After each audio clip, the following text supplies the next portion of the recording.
Yo le bendiga, les saludo a todos en el amor del Señor en esta ocasión para traerles un vídeo súper interesante.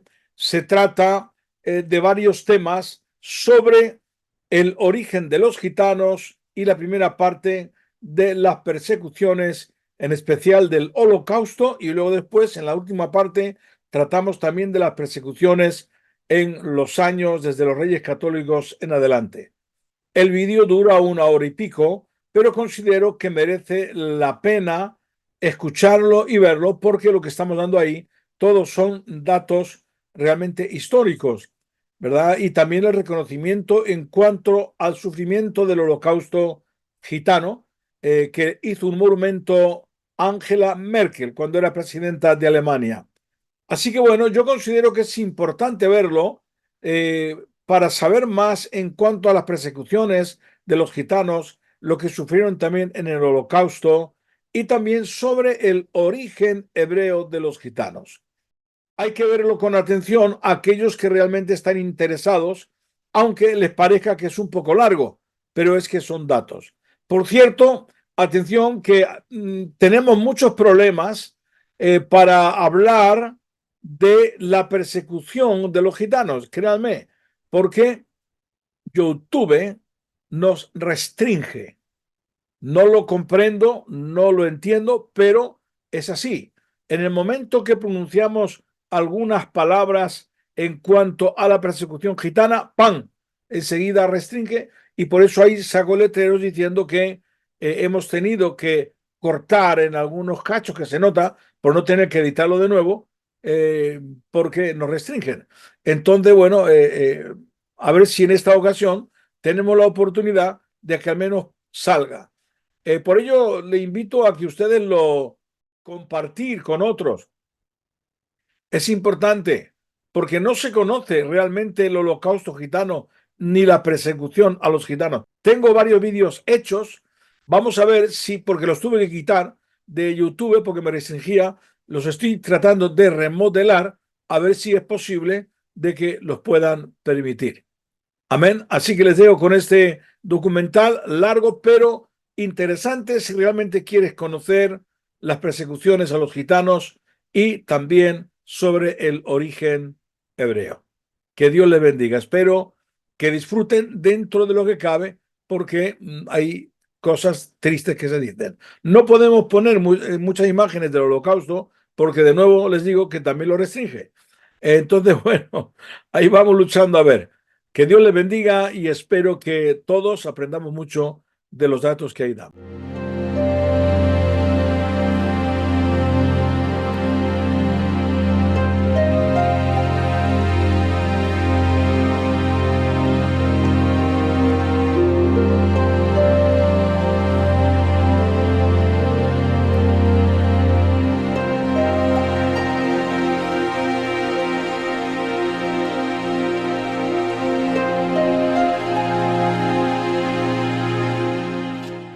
Durante siglos, la población gitana fue reducida constantemente por la condena a las galeras o a las minas de Almadén, y en otras ocasiones eran ahorcados, sin haber sido juzgados, como después contaremos. En la Segunda Guerra Mundial, fueron exterminados más de 600.000 gitanos, y ahora se cree que pudieran llegar a más de 1 millón, porque han realizado cálculos de la población gitana, antes de la guerra y después de la guerra, y por ello se llega a la conclusión que pudieron llegar hasta 1,5 millones de gitanos exterminados. Los gitanos fueron exterminados en todas las naciones europeas, donde los nazis tenían campos de concentración. Cuando los nazis llegaron a la ciudad rusa de Alexandrovka, ejecutaron a todos los gitanos de la ciudad, que en total eran unos 170. El periódico ruso, Novaya Gazeta, nos dice que, en el obelisco que se levantó en memoria de los rusos caídos en la ciudad, que eran mucho menos que los gitanos,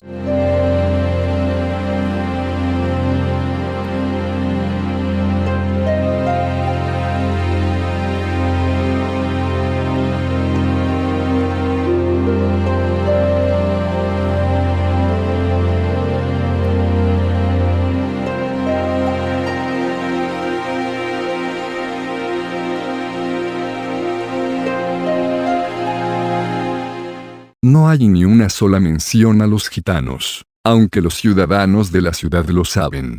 Posteriormente se levantó otro monumento en memoria de los gitanos. Esto demuestra que el genocidio romaní ha sido subestimado, y recién se están conociendo los datos reales de los que fueron exterminados.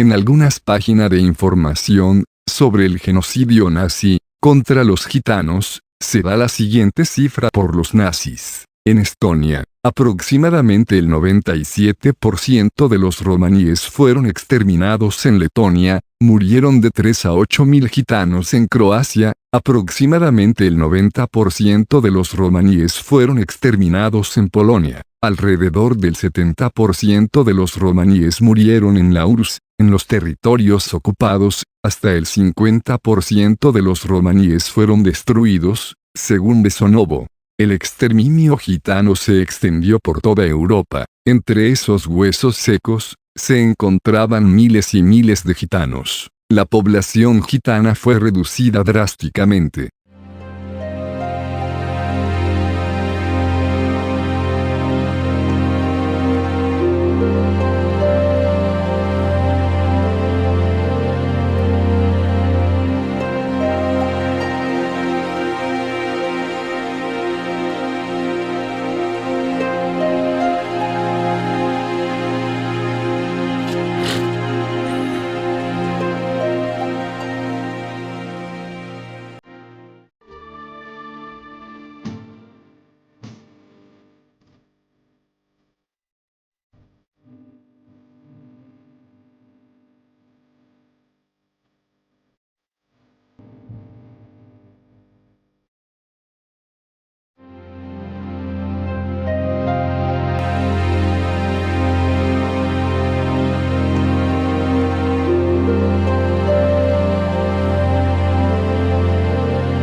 Diferentes paneles informan sobre la persecución y genocidio de esta minoría bajo el régimen nazi.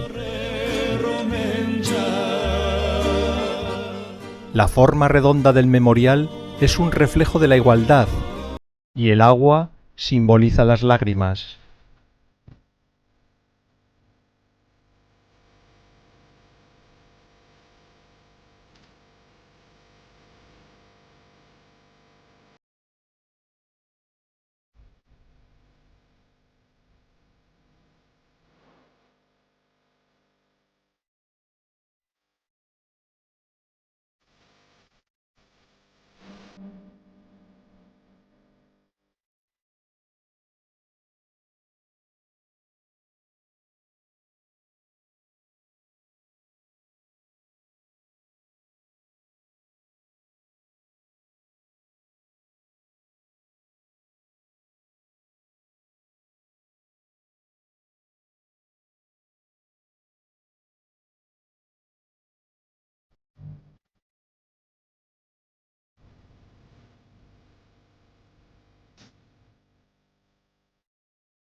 Estaban señalados ya antes de Hitler en Alemania, nunca quisieron a los gitanos. En los años 20 no podían entrar en lugares públicos y no tenían derechos civiles. Los consideraban delincuentes que se pasaban el ADN de la criminalidad entre generaciones. Hubo programas de esterilización y el nazismo terminó de arreglarlo. En los campos de concentración los tatuaban una Z. Llegaron familias enteras a Auschwitz-Birkenau que terminaron gaseadas. En realidad, cuando Hitler ordenó la deportación de todos los gitanos, a muchos ya los había asesinado el ejército alemán. Una de las investigaciones, que se realizó en 1990, tuvo como resultado que los nazis no siempre llevaban a gitanos y judíos a los campos de concentración, sino que prácticamente los fusilaban de inmediato, y todo parece indicar que no eran contabilizados, y que de esos fusilamientos no hay imágenes ni datos, según nos dice el siguiente reportaje. Cuando tienes la muerte cerca, todo minuto es precioso, como si en cada segundo pudiera llegar el indulto. Son las palabras de uno de los escasos sobrevivientes de los fusilamientos masivos de los nazis. Fueron unidades de la SS y soldados del ejército alemán quienes cometieron estos crímenes. En la década de los 90, los historiadores comenzaron a investigar el papel del ejército regular en la Alemania nazi y demostraron que los soldados tuvieron la posibilidad de negarse a cometer crímenes de guerra. Entonces llovieron las protestas, y no solo desde la extrema derecha. 3/4 de siglo después de finalizar la guerra, se celebra la primera exposición alemana sobre los fusilamientos del ejército nazi en el este de Europa. Más de 2 millones de gitanos y judíos fueron víctimas de estas masacres. Apenas existen imágenes de estos crímenes. El ejemplo de este holocausto de los fusilamientos en masa, olvidado demasiado a menudo, nos muestra que los alemanes conocemos la historia y las cicatrices del este de Europa mucho menos de lo que nos gusta creer, y que en términos de memoria histórica y de la revisión del papel que jugamos allí, no estamos tan avanzados como nos gustaría creer. Babin Yar, cerca de Kiev. Aquí se cometió uno de los mayores fusilamientos masivos de la Segunda Guerra Mundial. En total hubo más de 1000. Este es un tema un poco conocido por la opinión pública alemana. Durante 40 o 50 años estos lugares estuvieron tras la cortina de hierro. Son sitios apartados, cubiertos por la vegetación y olvidados. Es una contradicción, pero aunque es un gran número de lugares, el recuerdo es muy pequeño. Pero quien no recuerda el pasado no puede comprender el presente, dice Claire Boren. Es muy perturbador ver que aún existe tanto odio, después de que parecía haber desaparecido. Ahora resurge. Está ocurriendo en toda Europa, donde hay partidos de la extrema derecha que propagan odio.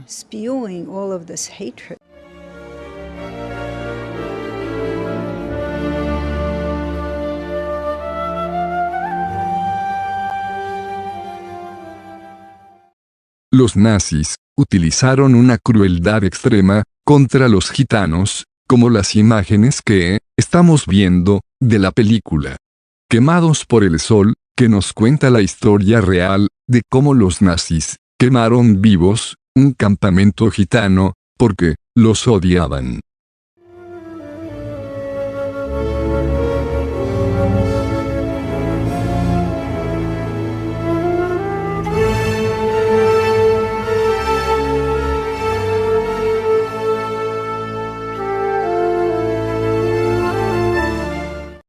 Otras de las crueldades que los nazis utilizaron contra los gitanos fueron las furgonetas de cámara de gas. Una de ellas la estamos viendo en sus pantallas. Ese tipo de furgoneta camión metían a los gitanos, cerraban las puertas y los asfixiaban con gas. ¿Cuántos de ellos? No se sabe, pero pudieron ser miles.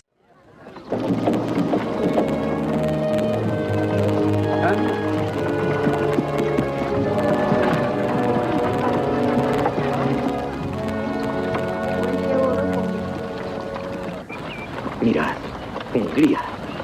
Allí en las montañas Beskid está la frontera.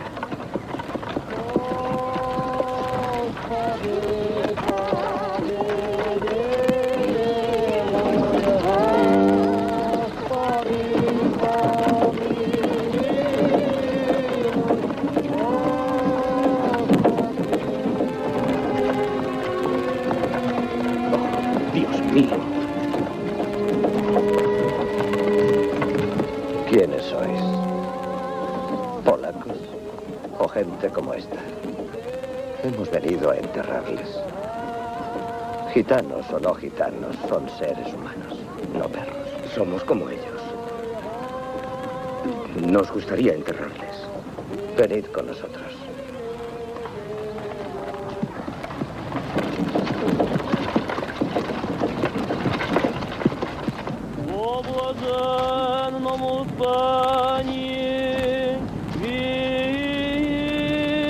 ¿Has oído eso? ¿Qué? Camiones. Oigo camiones. Se han parado en la carretera.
La película narra fielmente los fusilamientos de los gitanos, y como decía, la información sobre la conferencia, donde asistió el ministro de Exteriores alemán, más de 2 millones de judíos y gitanos fueron fusilados, y que de ello no hubo registros, pero que se han cometido. Lo cual demuestra que no fueron solo 600.000 gitanos, sino muchos miles más, y de igual manera pudo ser más de 6 millones de judíos. Al año siguiente se celebra la Semana Trágica Gitana. Antes ya se había celebrado el terrible día del Kristallnacht contra los judíos. Y tal vez aquellos terribles nazis, teniendo en cuenta el maldito éxito que estuvieron en aquel ataque sangriento y violento contra la comunidad judía, que no se había metido con nadie y que era un elemento de prosperidad en la sociedad en la que estaban viviendo, copiaron aquel esquema y en 1938 se celebra la primera Semana Trágica contra los gitanos, y en 1940, queridos amigos. Este es un dato desconocido para mucha gente, lo he averiguado en los prolegómenos de este acto. En 1940, precisamente en el campo de concentración de Buchenwald, 250 niños gitanos, queridos amigos, hermanos judíos, 250 niños gitanos en aquel campo de concentración fueron gaseados. Y fueron gaseados para probar si efectivamente el gas que acababan de descubrir, el Ciclop B, que fue el que luego se utilizó en las cámaras de gas para matar a 6 millones de judíos y a más de 500.000 gitanos, saber si aquel gas efectivamente era eficaz. 250 niños gitanos fueron los pioneros que murieron en el campo de Buchenwald para probar esa terrible arma de exterminación. Claro que entonces aún las cámaras de gas no funcionaban e inventaron las cámaras de gas ambulantes. Lo hemos visto en más de una ocasión en las películas. Llenar un autobús, un camión herméticamente cerrado de judíos y de gitanos, sacar una manguera por detrás del tubo de escape, introducirla dentro de la furgoneta o del camión y hacer que murieran asfixiados miles de personas a lo largo de toda aquella terrible circunstancia. Y termino. 1941. Fijaros bien, en el campo de concentración de Chelmo, 1000 gitanos alemanes y sirios fueron introducidos en la cámara de gas y fueron los primeros que murieron en aquel invento que la cámara de gas representaba como medio de eliminación masiva de miles, de centenares de miles de personas.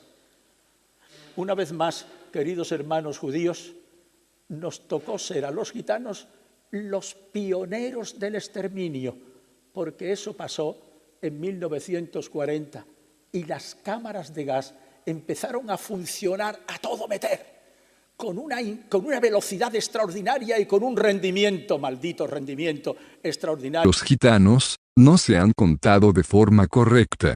Este libro que tenemos en pantalla nos cuenta el exterminio gitano de Croacia y de las crueldades contra ellos.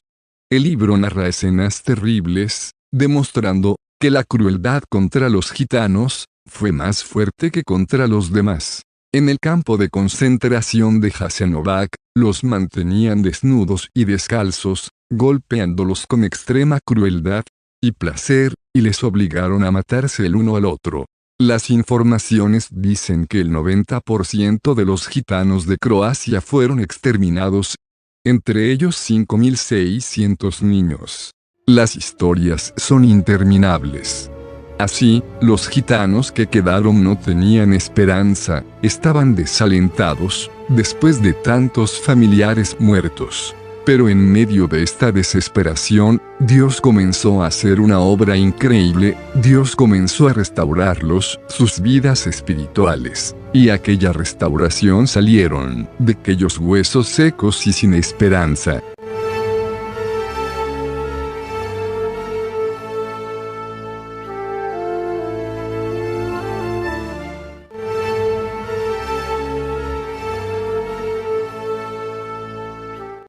Deuteronomio 30, 1 al 4. Sucederá que cuando hubieren venido sobre ti todas estas cosas, la bendición y la maldición que he puesto delante de ti, y te arrepintieres en medio de todas las naciones a donde te hubiere arrojado Jehová tu Dios, y te convirtieres a Jehová tu Dios, y obedecieres a su voz conforme a todo lo que yo te mando hoy, tú y tus hijos, con todo tu corazón y con toda tu alma.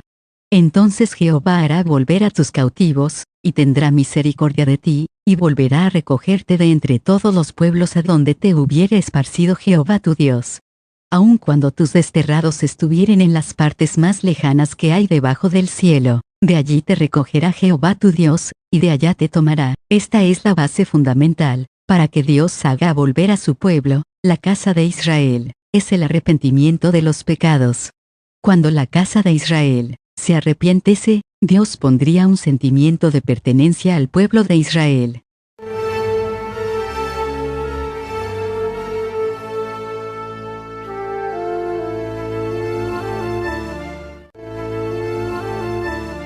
Deuteronomio 32, 18, dice: De la roca que te creó te olvidaste, te has olvidado de Dios tu Creador. Esto significa, conforme nos dice la concordancia Strong, que es perder la memoria. Deuteronomio 29:20 dice: No querrá Jehová perdonarlo, sino que entonces humeará la ira de Jehová y su celo sobre el tal hombre, y se asentará sobre él toda maldición escrita en este libro. Y Jehová borrará su nombre de debajo del cielo. Pongan mucha atención, porque esta palabra, borrar, significa que han perdido la memoria, de la misma forma, como si hubiesen tenido un accidente cerebrovascular, es decir, es un pueblo que ha perdido la memoria de su origen. conforme está escrito en Deuteronomio 29:18, que dice: No sea que haya entre vosotros varones o mujeres, o familia o tribu, cuyo corazón se aparte hoy de Jehová nuestro Dios, para ir a servir a los dioses de esas naciones. No sea que haya en medio de vosotros raíz que produzca hiel y ajenjo. Lo que dice, es que, ya sea, una persona, familia, o tribu, si se apartaren del Señor, para ir tras dioses ajenos, su nombre sería borrado como nación de Israel, de debajo del cielo. Y eso, es lo que pasó, con la casa de Israel. Por eso los gitanos, no recordaban su origen. Anteriormente, hemos leído que los israelitas, perderían la memoria de su origen. Pero también está profetizado, la recuperación de la memoria, en Ezequiel 20, 42 y 43 hablando de la vuelta de la casa de Israel dice: Y sabréis que yo soy Jehová, cuando os haya traído a la tierra de Israel, la tierra por la cual alcé mi mano jurando que la daría a vuestros padres. Y allí os acordaréis de vuestros caminos, y de todos vuestros hechos en que os contaminasteis, y os aborreceréis a vosotros mismos a causa de todos vuestros pecados que cometisteis. En este pasaje, el original habla de memoria, se recuperó la memoria de nuestro origen y nuestros pecados. Esos recuerdos, de quienes somos, los obtenemos por medio de la palabra de Dios, pues ella no narra los pecados de la casa de Israel, y también creo que habrá un avivamiento espiritual manifestado en un profundo arrepentimiento, en Isaías 49, 21 y 22 en la Nueva Versión del Viviente dice: Entonces te preguntarás, ¿quién me ha dado todos estos descendientes? Pues la mayoría de mis hijos fueron muertos, y los demás, llevados al destierro. Aquí me quedé solo. ¿De dónde viene toda esta gente quien dio a luz a estos niños?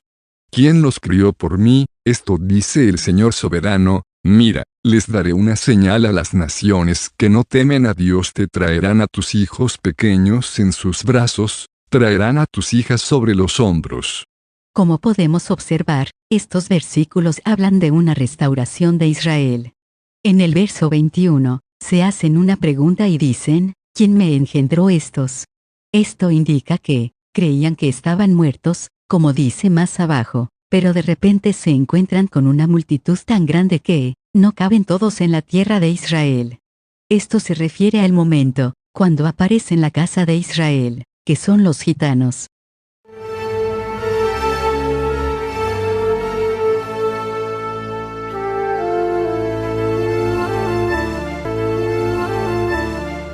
El exterminio gitano, no se cuenta con el debido detalle que debe hacerse, al menos debe contarse, con la misma frecuencia que se cuenta los demás exterminios. Por ejemplo, en el campo de concentración de Sobibor, diferentes fuentes y en el mismo monumento de Sobibor, se menciona el asesinato de judíos, soviéticos, alemanes, y gitanos. Pero en la mayoría de veces que se habla de las cámaras de gas de Sobibor, donde los gitanos eran exterminados, apenas se les menciona.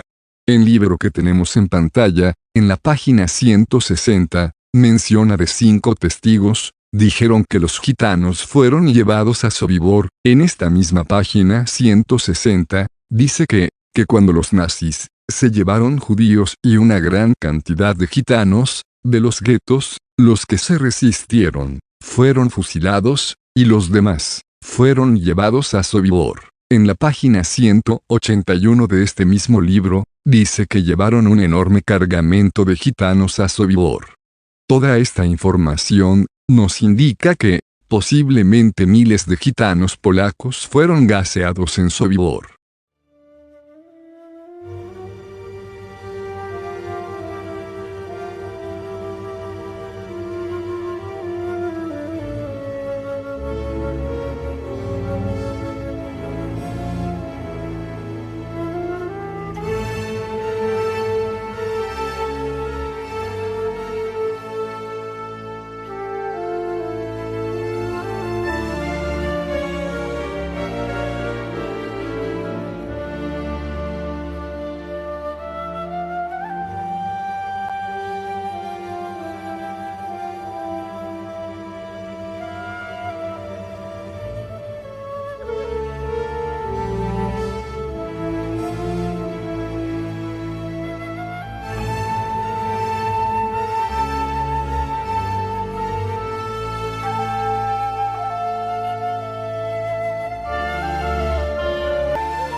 Bien, como anteriormente hemos dicho, la Biblia declara que cuando la casa de Israel se arrepintiere de sus pecados, sería restaurada de nuevo. Está profetizado también que olvidarían el nombre, perderían la memoria, pero todo esto lo recuperarían cuando hubiera un arrepentimiento. Bien, ¿cuándo comenzó en los gitanos ese arrepentimiento? Bien, pues a partir de que son predicados, les predican el evangelio de Jesús. Los gitanos creen que Jesús es el Mesías, comienzan a arrepentirse de sus pecados. Y a partir de que comienzan a arrepentirse de sus pecados, entonces es cuando las páginas de la Biblia se les abre y ellos pueden entender y comprender que sus leyes estaban ahí. Así que era Dios dirigiéndose a ellos para restaurarles a todos los que se arrepienten, pues solamente los que se arrepienten de sus pecados son los que alcanzan la luz. Esto es muy importante. Además, hay algo muy interesante que todos deben de saber, y es que en el capítulo 37 de Ezequiel habla de la restauración de Israel al completo, tanto de la casa de Judá como de la casa de Israel. Y la restauración sale de esos huesos secos.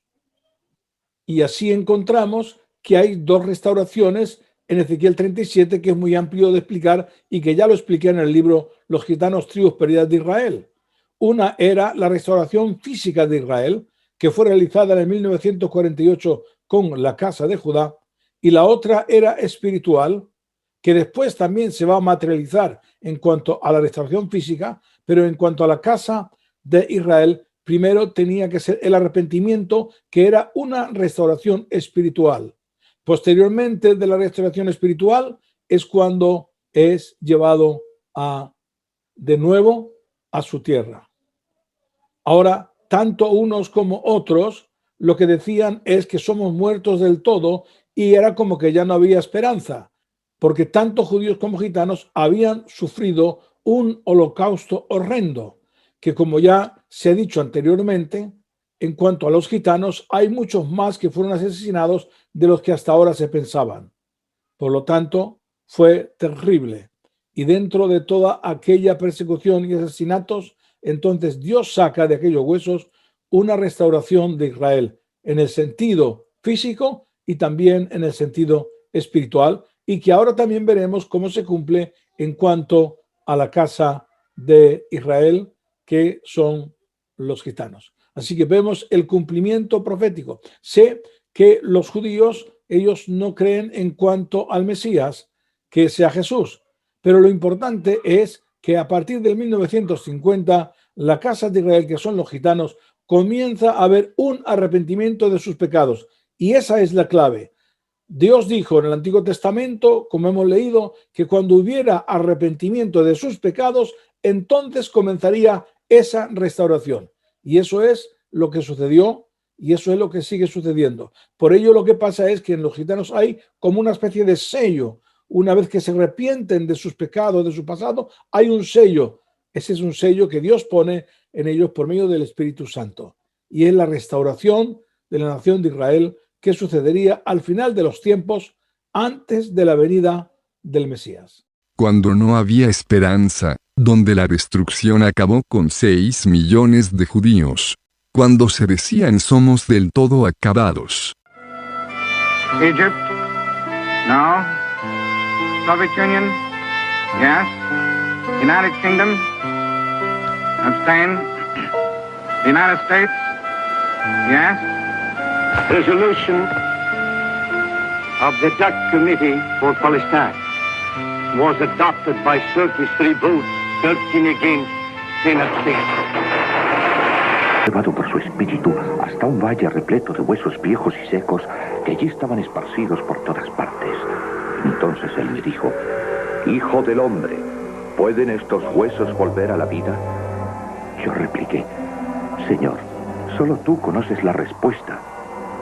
Después me pidió que hablara a los huesos y les dijera: Oh huesos secos, escuchad las palabras que han sido pronunciadas por Dios. Israel, una nación próspera, donde se puede decir ser judío, sin tener represalias.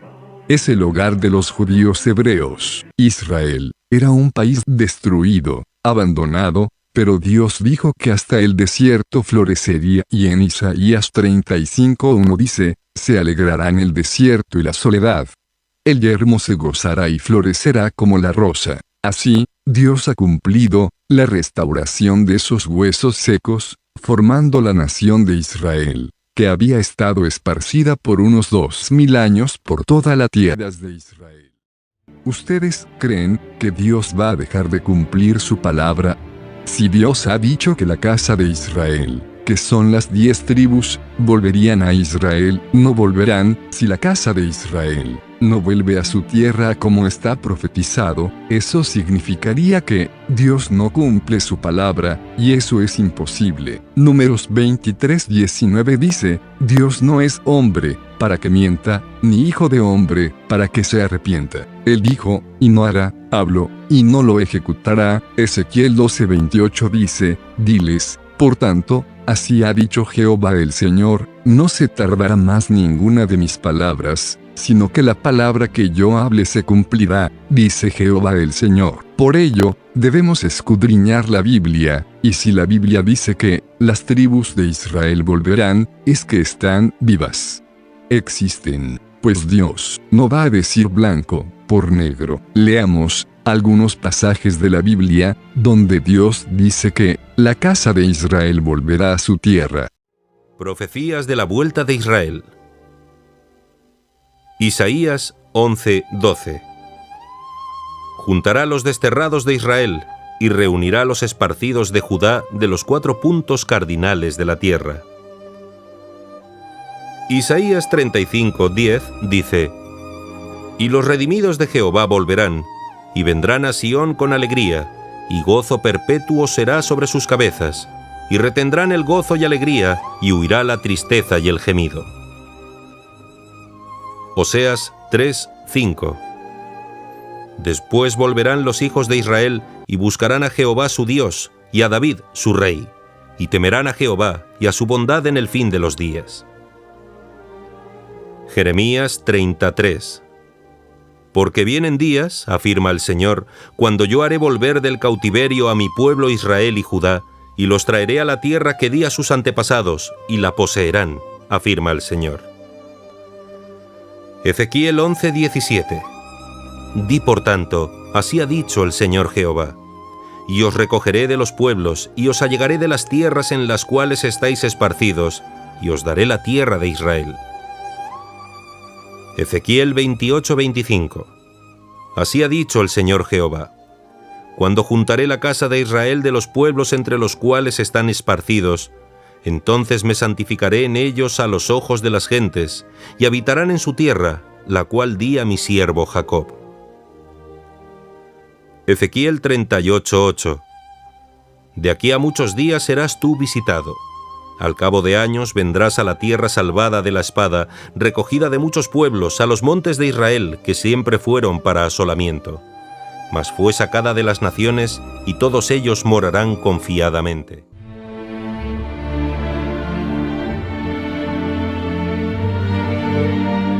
Podríamos leer muchísimos versículos que hacen referencia a la vuelta de la casa de Israel y de Judá. La casa de Judá ya volvió, ahora falta la casa de Israel. Por lo tanto, si Dios ha dicho que viven, ¿cómo podemos encontrarlas? La Biblia nos da la clave para que sepamos quiénes son las tribus perdidas de Israel. Dios ha dejado las señales escritas en la Biblia para que podamos reconocer quiénes son la casa de Israel. Es importante que pongan mucha atención a los pasajes de la Torá, porque ella nos va a aclarar muchas cosas que hasta ahora no habíamos entendido. Estudiaremos los pasajes donde Dios profetiza lo que sucederá en el futuro a Israel, y veremos las señales que Dios dejó para que pudiésemos reconocer quiénes son la casa de Israel. En Deuteronomio 27, Dios habla a las 12 tribus de Israel, no solo a la casa de Judá, sino a la casa de Israel. Por eso, en los versos 11 al 13, menciona a las 12 tribus, una por una. Simeón, Leví, Judá, Isaacar, José y Benjamín. Rubén, Gad, Aser, Zabulón, Dan y Neftalí. Así, observamos que cuando Dios profetiza, en la Torá, profetiza a las 12 tribus, y cuando profetiza a partir de la división del reino, en el reinado de Roboam hijo de Salomón, los menciona por separado la casa de Israel y la casa de Judá. Por lo tanto, debemos entender que, las profecías sobre Israel, desde Génesis hasta la división del reino, son para las 12 tribus. Así, los 5 primeros libros de Moisés, cuando profetizan sobre el futuro de Israel, profetiza a las 12 tribus por igual. Los siguientes versículos son profecías que se cumplirían en las 12 tribus.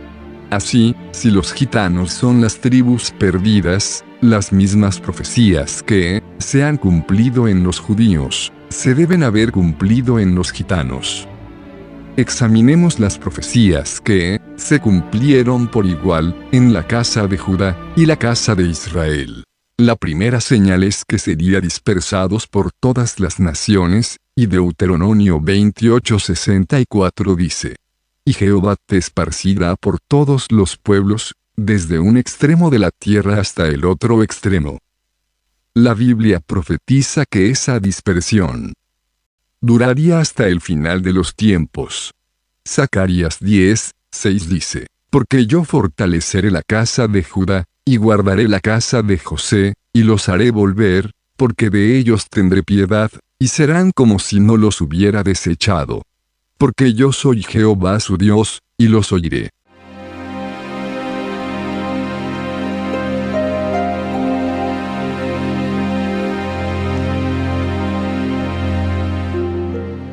Fuerza.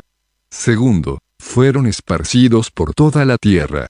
Tercero, esa expansión duraría hasta el fin de los tiempos.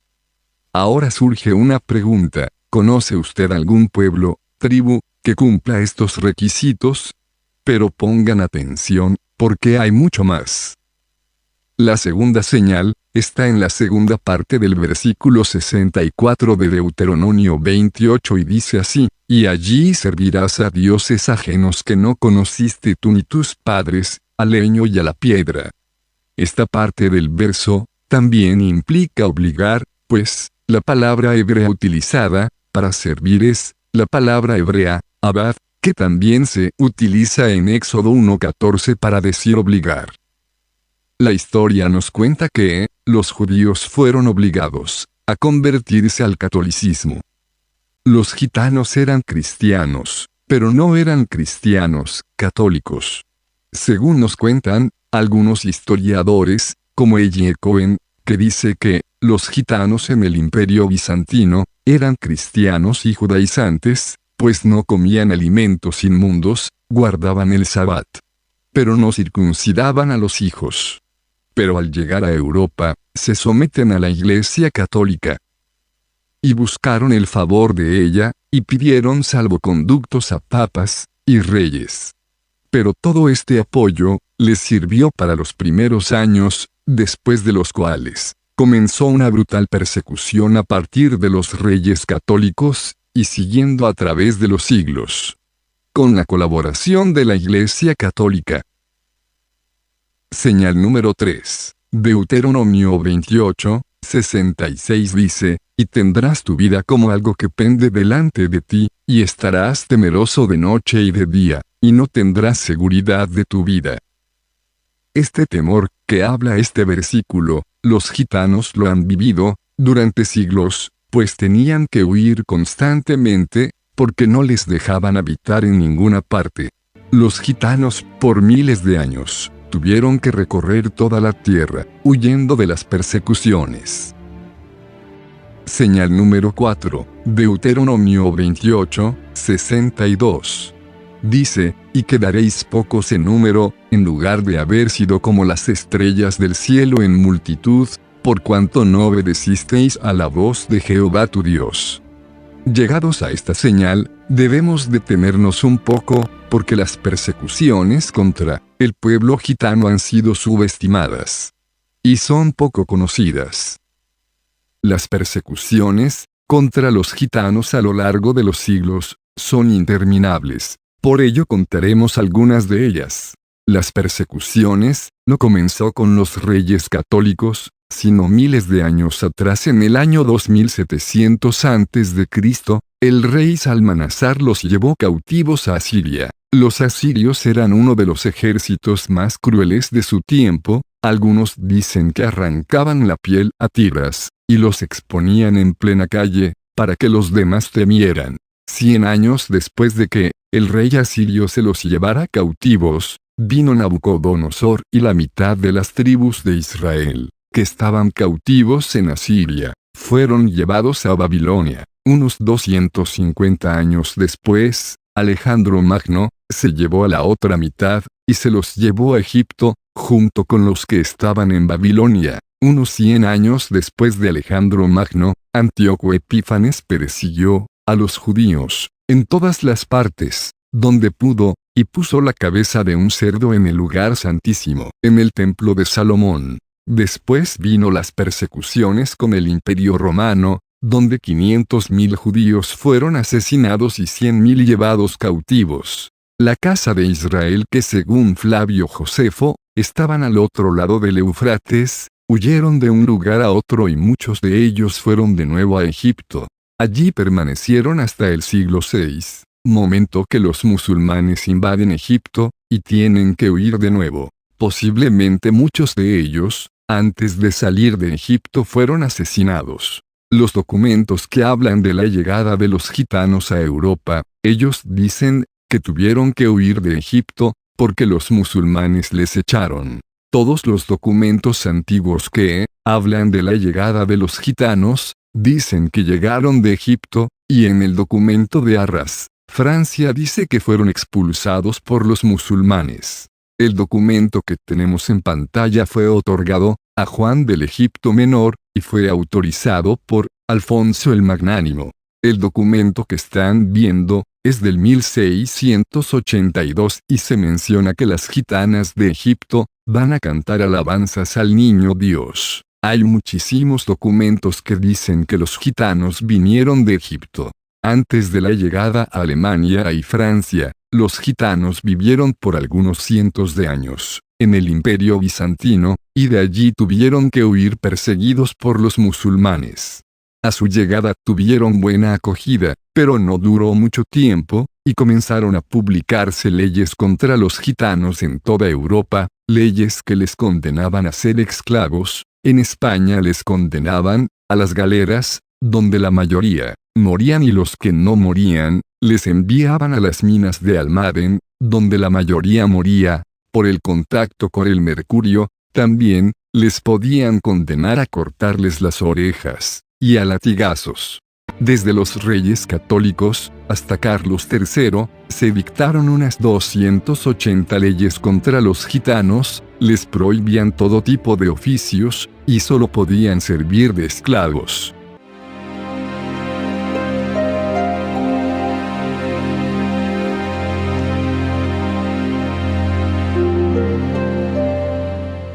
Las persecuciones en España contra los gitanos fueron una de las más brutales de toda Europa, siglo tras siglo, donde los gitanos eran conducidos a las galeras o a las minas de Almadén y en muchos casos, ejecutados sin un juicio justo.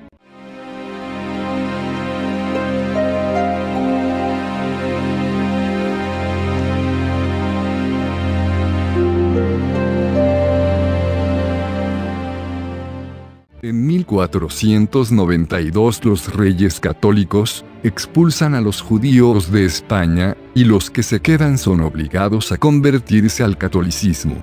Junto con la expulsión, se les confisca el oro y el dinero, se podían llevar los utensilios, y esa parte del edicto decía así: damos y otorgamos permiso a los anteriormente referidos judíos y judías a llevar consigo fuera de nuestras regiones sus bienes y pertenencias por mar o por tierra, exceptuando oro y plata, o moneda acuñada u otro artículo prohibido por las leyes del reinado. Algunos han tratado de limpiar la imagen de los reyes católicos, pero el edicto deja claro que les confiscaron el oro y las monedas acuñadas, es decir que les dejaron en la ruina.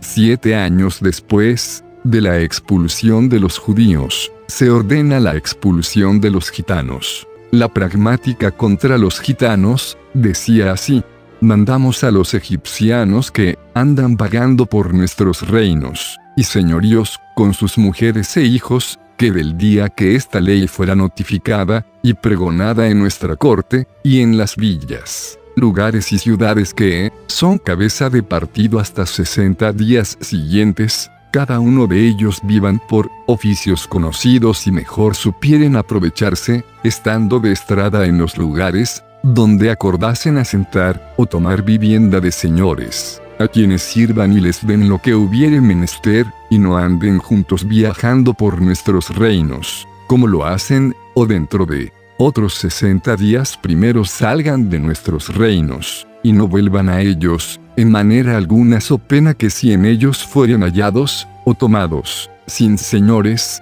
juntos, pasados los dichos días, que den a cada uno 100 azotes por la primera vez, y los destierren perpetuamente de estos reinos, y por segunda vez, que les corten las orejas, y estén 60 días en la cadena y los tornen a desterrar como dicho es, y por la tercera vez que sean cautivos, de los que tomaren parte, toda la vida. A partir de este momento, los gitanos serían condenados a las galeras, por el simple hecho de ser gitanos. Los diferentes reinados de España hacían redadas, y se llevaban a los gitanos, de entre 20 y 50 años. El destino eran las galeras, de donde la mayoría no volvía, porque morían encadenados al remo. Cuando un criminal era condenado a las galeras y recurría a la sentencia, no eran enviado a las galeras, hasta que hubiese sentencia firme. Sin embargo, a los gitanos se los llevaban por la fuerza, sin haber cometido ningún delito, y los encadenaban al remo. Carlos I en 1539 y después Felipe II, condena a los gitanos a las galeras, por ser gitanos, y dice así: siendo varón sin oficio, o sin vivir con señor, las justicias los prendan, y al que fuere, o fueren de edad de 20 años hasta 50, los envíen a las galeras, para que sirvan en ellas por espacio de 6 años al remo. Manuel Martínez, en el libro Los gitanos en el reinado de Felipe II, en la página 420, nos cuenta que, en 1571 unos 200 gitanos fueron tomados presos, y en la página 421 nos indica que en otras ocasiones fueron tomados en masa. Aquellos que no servían por algún problema físico eran soltados, y el resto, a las galeras u otros trabajos. Otros tenían peor suerte, como Juan Martínez, quien fue llevado a la horca.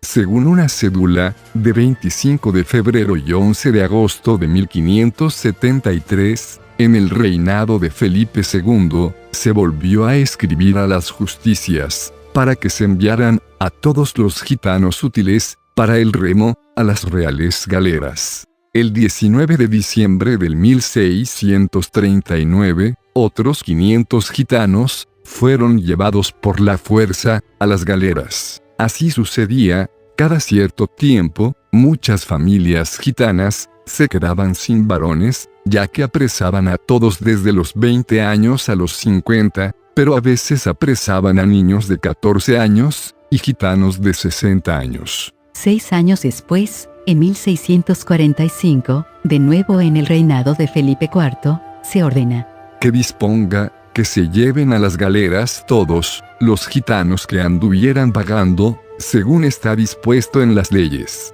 La historia nos cuenta cómo eran llevados a las galeras. El 13 de marzo de 1573, llevaron a 7 gitanos, desde Málaga, a las galeras, después de 13 días de viaje, esposados y encadenados unos con otros. Los viajes eran agotadores. De esta manera apresaban a los gitanos. Don Juan de Austria, conocedor de la realidad injusta que se vivían en las galeras y de la situación injusta en que se encontraban los forzados gitanos, escribía en abril de 1575 al marqués de Santa Cruz y le decía: hay un número de gitanos que fueron traídos a ellas ahora hace 2 años, y no por delitos que hubiesen cometido, sino por la necesidad que había de gente para el remo. Así, los gitanos, siglo tras siglo, fueron condenados. Pero los gitanos no eran condenados solo a las galeras, también eran condenados a las minas de Almadén, y la mayoría de los gitanos que eran condenados a las galeras, si quedaban vivos, los llevaban a las minas de Almadén. En estas minas, muchos gitanos morían al estar en contacto con el mercurio. La historia nos cuenta terribles sufrimientos de los gitanos, de los cuales poco se ha contado. En las persecuciones a los gitanos están involucrados no solamente los reyes, sino también, como se está descubriendo, la Iglesia Católica, y también un dato importante, que estaba involucrado el sindicato de la Mesta, llamado el Consejo de la Mesta. El Consejo de la Mesta era el sindicato ganadero que fue creado en el 1273 por Alfonso X el Sabio. Reunió a todos los ganaderos de España y les dio grandes privilegios. A partir de ahí se les dio poderes también como jueces, de tal manera que ellos eran los que gobernaban en los mercados ganaderos y eran ellos quien los dirigía. El Consejo de la Mesta hizo todo lo posible para la expulsión contra los judíos, gitanos y musulmanes. Así encontramos que el Consejo de la Mesta, en cada feria que se celebraba en las diferentes partes de España, ellos dictaban un decreto o una pragmática donde prohibían a los gitanos que pudieran estar dentro de las ferias. Esto es muy importante saberlo porque pensábamos que solamente los decretos eran dictados por los reyes o las pragmáticas, pero no, también era dictado por el Consejo de la Mesta, que era quien prohibía en cada feria que los gitanos pudieran asistir a ella y eran vigilados de muy cerca para no dejarles entrar y vender su ganado. Así observamos que el Consejo de la Mesta lo que no quería era que los gitanos fueran a vender su ganado en las ferias, y por eso ellos colaboraron activamente con los reyes católicos y otros reinados para que los gitanos fueran expulsados. Pero también observamos que la Iglesia Católica, aunque ya sabemos que participó en 1749 en el genocidio, pero que también anteriormente estaba muy en contra de los gitanos, porque aunque los gitanos habían dicho que eran cristianos, sin embargo, habían observado, según ellos creían, que los gitanos en realidad no eran católicos. Y por ello, ya Felipe IV dicta una pragmática donde se pide a las autoridades que vigilen a los gitanos en cuanto a su asistencia a la misa, porque en realidad los gitanos no asistían. También se les condena porque los gitanos no se casan por la iglesia, sino que se casan según sus leyes, según sus ritos. Y encontramos que Manuel Martínez Martínez nos dice que 168 gitanos fueron condenados, entre ellos muchos por causa de que no se habían casado por la Iglesia Católica. Así que el asunto religioso era más importante de lo que hasta ahora se había conocido, y que era también la causa de muchas persecuciones contra ellos y muchas condenas. Y así encontramos que el 19 de marzo de 1594, cuando Jerónimo de Salamanca y Martín de Porras se presentan en las Cortes de España y piden que los gitanos sean condenados y expulsados y se acabe con ellos, entre otras cosas, debido a lo siguiente. Dice, son gente que no guardan los matrimonios en la forma de la iglesia, porque se casan parientes con parientes sin ninguna dispensaciones y aún sin matrimonio. Se mezclan unos con otros sin tener en cuenta deuda de parentesco ni afinidad, ni las demás prohibiciones del derecho, y jamás se verá ninguno confesar ni recibir el Santísimo Sacramento, ni oír misa, ni conocer parroquia ni cura, y plegue a Dios el consentir pecados tan públicos no sea causa de parte de otros castigos. Es decir, que como observamos, la persecución contra los gitanos no era simplemente por el asunto de ser gitanos, que ya lo era y ya había de sobra para perseguirles con eso, sino también por causa de que no cumplían con los ritos de la iglesia. Pues los gitanos, aunque se habían manifestado que eran cristianos, pero era un cristianismo que más bien guardaba sus propias leyes, que eran semejantes a las judías.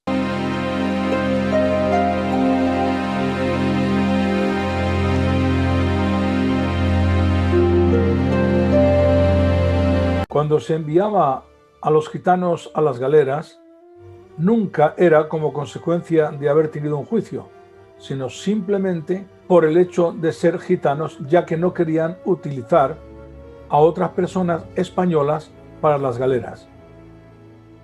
Así que a los gitanos, sin haber cometido ningún delito, los enviaban a las galeras.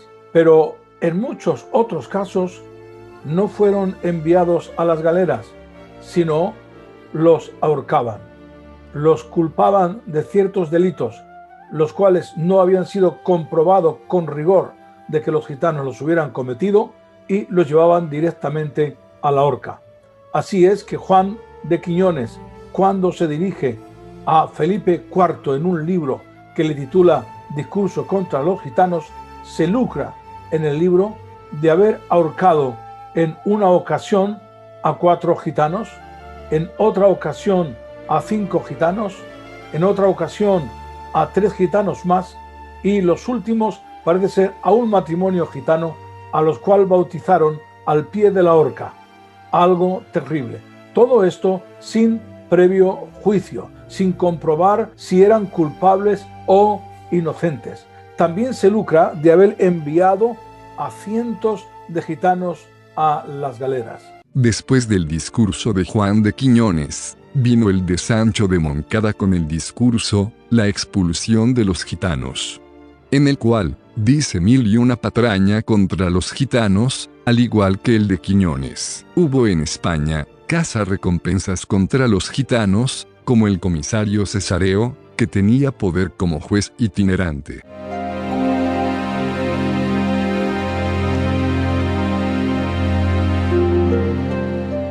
La crueldad del comisario Cesareo era terrible, no tenía piedad, ni con niños, ni ancianos, ni mujeres. Son muchas las historias que se cuentan de las crueldades del comisario Cesareo. Estas historias están sacadas de los archivos general de Simancas, por Antonio Gómez Alfaro.